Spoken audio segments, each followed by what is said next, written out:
Hey guys, I'm gonna do part 2 of my postcard collection with some gum chewing. I had some people tell me that they really enjoyed the low lighting in the last video. I am doing less lighting than my normal videos in this one, but I'm allowing some natural light just because I want you to be able to see the postcards. In my next video, I'll try to do another really low lighting for that one when I'm not doing postcards. But I'm going to be chewing the Icebreakers Ice Cubes peppermint flavor like I usually do, or I sometimes do. I have quite a few postcards to show you, but probably not as many as my last video. I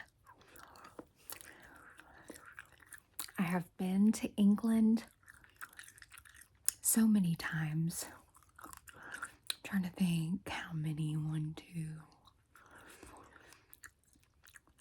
3, 4, maybe 5 times. But I've only been to Scotland once, and I've only been to Ireland once.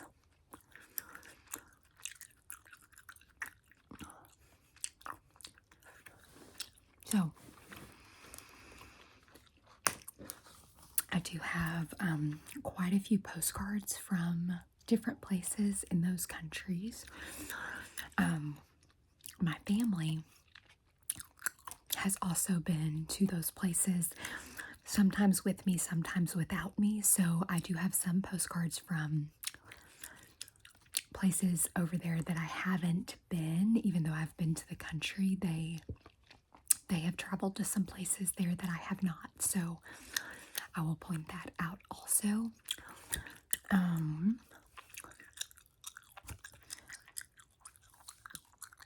So let's see.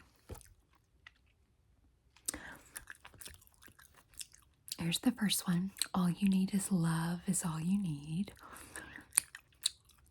It doesn't say. I'm pretty sure I got this in London, the Beatles. But it's definitely from over there. I love this one. It looks like it could be framed or something and just hung up. Oh yeah. The Cliffs of Dover are in England. And some people have been asking for like a travel story.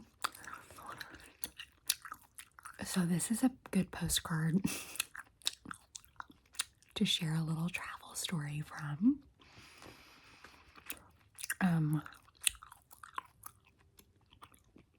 My husband and I had recently been married. I think we'd been married for maybe 6 months. So beautiful. They say that on a clear day, which if you've been to England or you're from England, you know there are not a ton of clear days. So it definitely wasn't a clear day when we were there, but they say that on a clear day, you can see the coast of France from the Cliffs of Dover, which is kind of cool. We could not when we were there. It was pretty muggy, cloudy, kind of rainy. But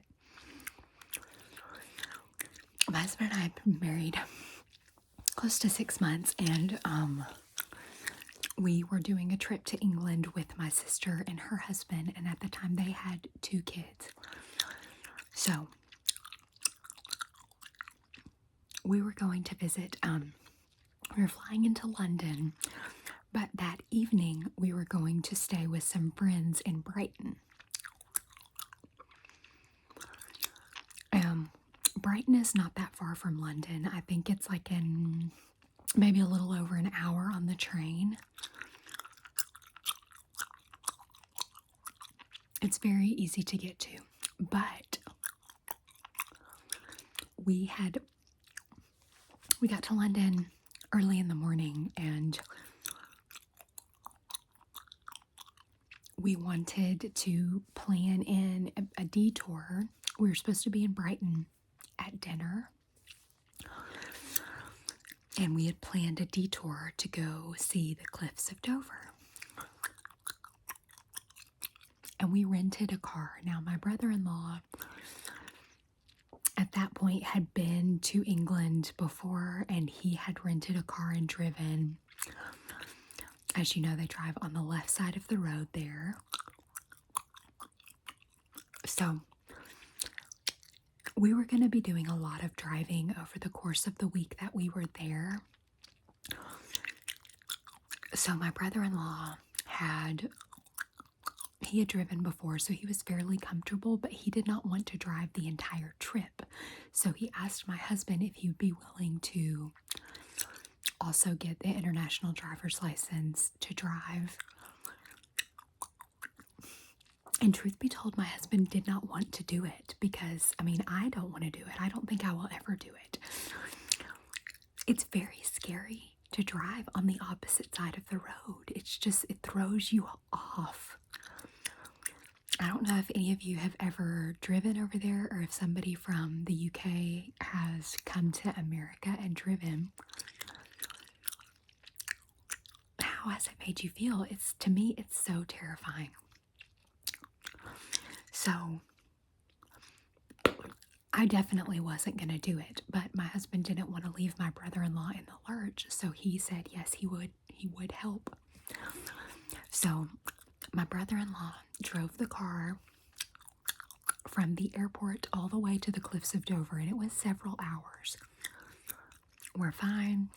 Everything's good. We see the cliffs of Dover. We have a great time. It's very beautiful. We stopped at this little pub and had lunch. And then my brother-in-law said to my husband, okay, are you ready to take a shift driving, and you can drive us to Brighton? Again, it was a couple hours from where we were at. And so my husband was like, okay, yeah, I'll do it. And guys,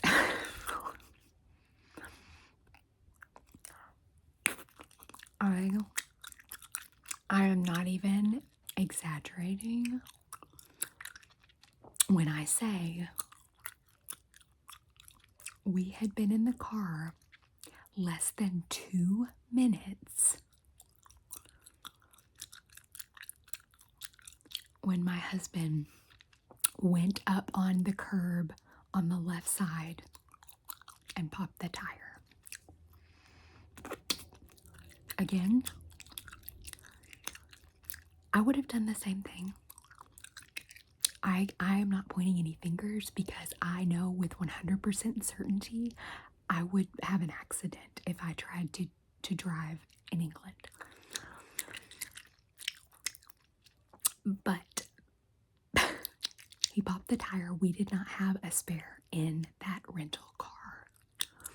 Or else maybe we did, but it wouldn't have gotten us all the way to Brighton. Like, it wasn't safe to drive on that spare all the way there since it was several hours.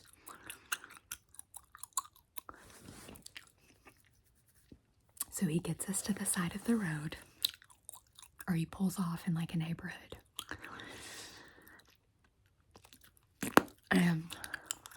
We call the rental company,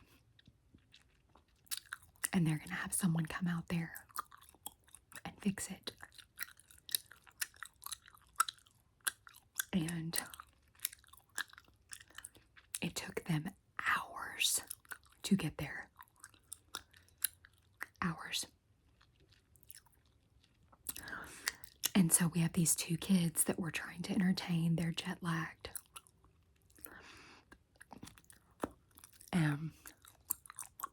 We're just hanging out on the side of the road near the cliffs of Dover, just waiting on the guy to come fix the car. needless to say, when we got it all repaired, my brother-in-law took over driving, and my husband did not get behind the wheel of that car the rest of the week. So it's a total waste of money because you have to pay for each person that's going to drive. Not to mention the cost of the guy to come out there and repair the car. Oh, man. That was nuts.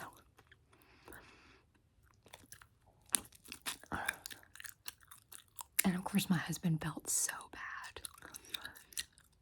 And it's, it's funny now, but at the time you're like, is this seriously happening?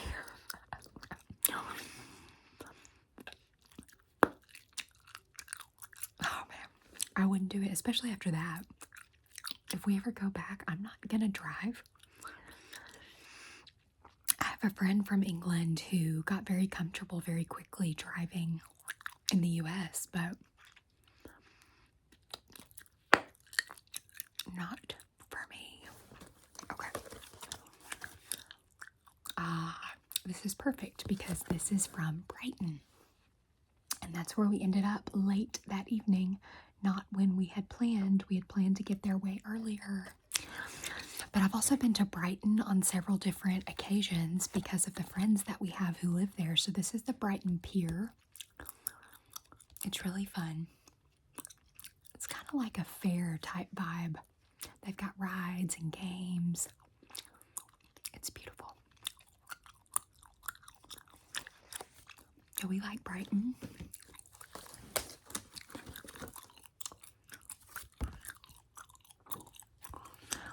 This is in Scotland. Isn't that beautiful? It's called Stirling Castle. There's kind of a glare, but I've been to so many castles over there. There's just so many out in the countryside. They're beautiful. I believe I went there when I was studying abroad, when I was in college. Okay. This is from Ireland.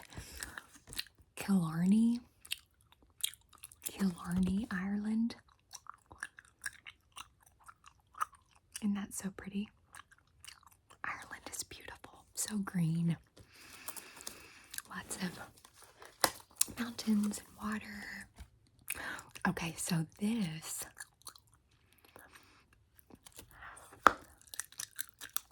is in Ireland. It's called the Cliffs of Moher. And I have not been to the Cliffs of Moher. This is one of the places that my family visited. My sister and her husband and my parents went to the Cliffs of Moher. It's on the other side of Ireland. When I went, I really just was near Dublin. Beautiful. I've heard from multiple people how beautiful it is there. Edinburgh, Scotland. I have been to Edinburgh. Been to that castle.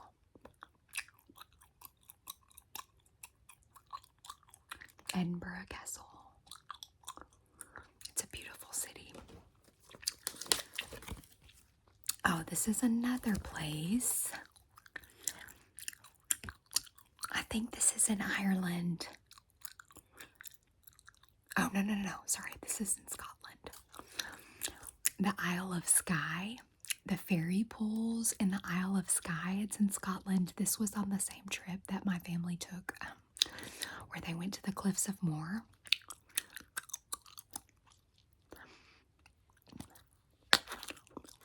They went to the fairy pools, Isle of Skye in Scotland, and they loved it. It looks so cool.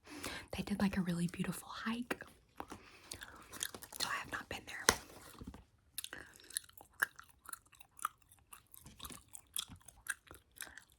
This is another one in Scotland. And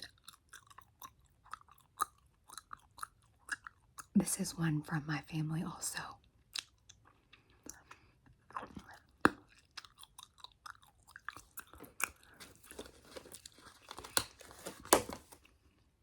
This was the one that I got in Ireland. I remember it. I thought it was so beautiful.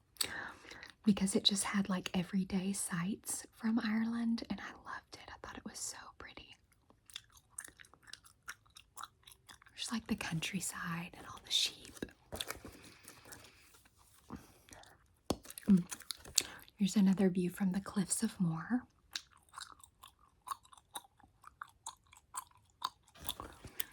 Pretty. Oh, the London Eye. This is obviously in London. Has anybody ever ridden the London Eye? I've been to London, like I said, so many times, but I've never paid to go in the London Eye. It's beautiful, and it's so massive, but I have not done it. Oh, this is another place that I have been. Stonehenge in England. I went here when I was studying abroad in college.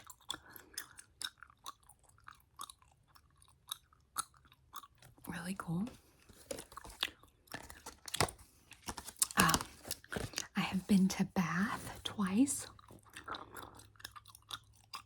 I went there once for a few days when I was studying abroad, and then I went back one year when my family took a Christmas trip to England and Paris. We went to Bath.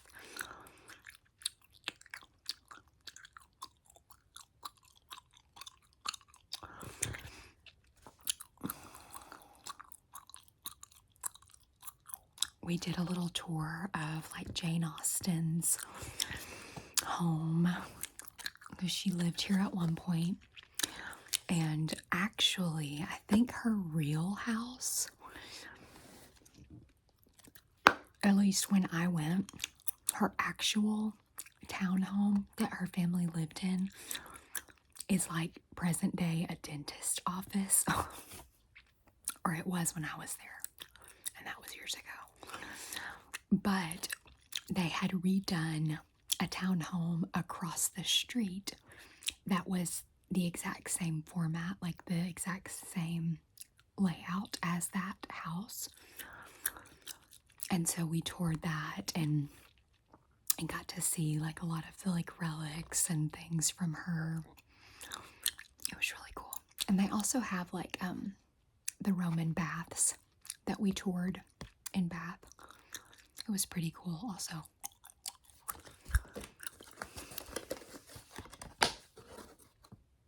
Oh, Oxford. I've been to Oxford twice. Once studying abroad and once with my family.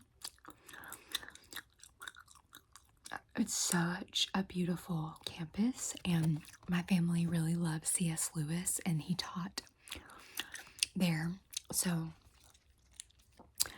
there's this little pub in Oxford called the Eagle and Child, and that's where C.S. Lewis used to eat with his friends, J.R. Tolkien and some other guys. That was kind of their local haunt, where they would get together and write and share stories and drink and hang out. And so both times that I've gone to Oxford, we've eaten at that pub. That's really cool. And we've also toured C.S. Lewis's home.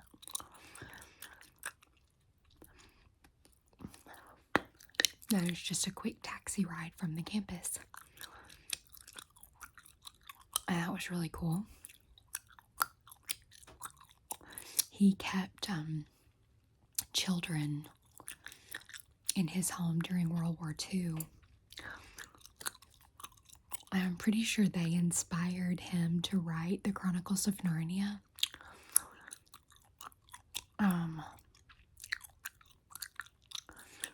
Because, you know, they would send in England the children to like the countryside or somewhere away from where the bombings were happening. And Oxford was one of the places that they knew that the Nazis would not bomb because of its like historical, what's it called? Like acumen, like that Hitler would have wanted to preserve that place for himself. So that was one of the safety places that they sent children in World War II. And so C.S. Lewis kept some children in his home.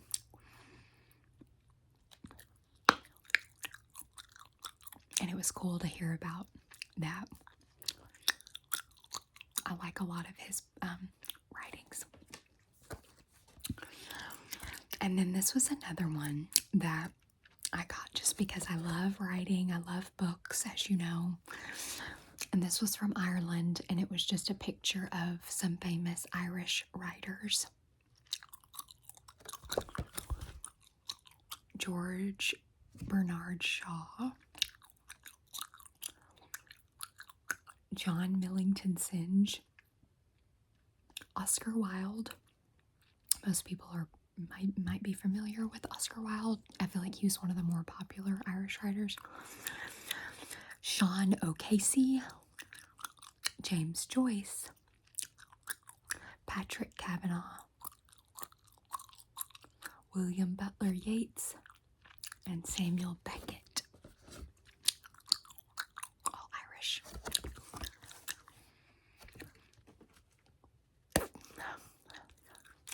And that is my postcard collection number 2.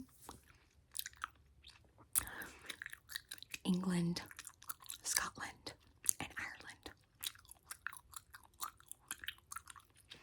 If you have any fun stories from visiting any of those places, or if you live there, comment below. I hope you guys enjoyed this video. I'll see you soon.